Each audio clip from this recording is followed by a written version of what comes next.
మంత్రి కొండా సురేఖ తన వ్యాఖ్యలను బీజేపీ నేతలు వక్రీకరించారని ఆరోపించారు.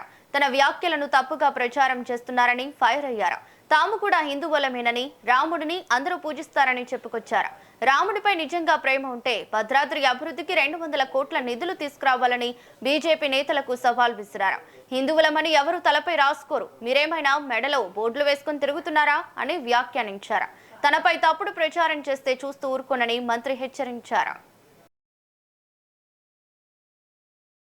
కాకముందు నేను ఏమీ మాట్లాడలేదు.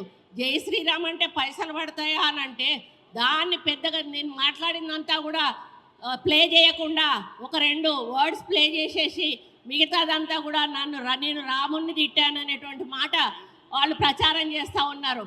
అయ్యా బాబు, మేమందరం కూడా హిందువులమే. రాముణ్ణి మీరెవ్వరూ కనుక్కోలేదు. పూర్వకాలం నుంచి కూడా రామాయణం అందరికీ తెలుసు. రాముణ్ణి అందరూ పూజిస్తారు. మేము కూడా హిందువులమే. మేము లోపల నుంచి ఇంటి నుంచి బయటకు వచ్చేటప్పుడు దేవుడి బొట్టు పెట్టుకొని దేవుడికి పూజ చేసుకొని బయటకు వస్తాము. మరి హిందువులం అని బోర్డు తల మీద రాసుకోరు ఎవరు కూడా. మరి మీరేమైనా బోర్డులు మెడకేసుకొని తిరుగుతున్నారో నాకైతే తెలియదు, కానీ మేము కూడా హిందువులమే. మా దగ్గర భద్రాచలం ఉన్నది. భద్రాచలానికి మా ముఖ్యమంత్రి గారు 380 కోట్ల రూపాయలు అభివృద్ధి కోసం ఇచ్చారు. ప్రతి సంవత్సరం అంగరంగ వైభవంగా మేము భద్రాచలం కళ్యాణం చేస్తూ ఉన్నాము. మరి మీరు నిజంగా రామభక్తులైతే ఆ భద్రాచలానికి మా ముఖ్యమంత్రి గారి 380 కోట్లు ఇచ్చారు కదా, దానికి ఒక 2 అంతలు అంటే 700 కోట్లు 760 కోట్లు శాంక్షన్ చేయండి. అప్పుడు మీకు రాముడి మీద ఉన్న భక్తి ఏంటో తెలుస్తుంది.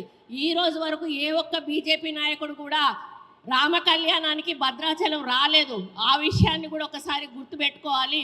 కాబట్టి మీరు ఏదో విమర్శలు చేసి మేము రాముడిని తిడుతున్నాము, మరి హిందువుల మనోభావాలు దెబ్బతీస్తున్నారు అనేటువంటి మాట మాట్లాడడం చాలా తప్పు.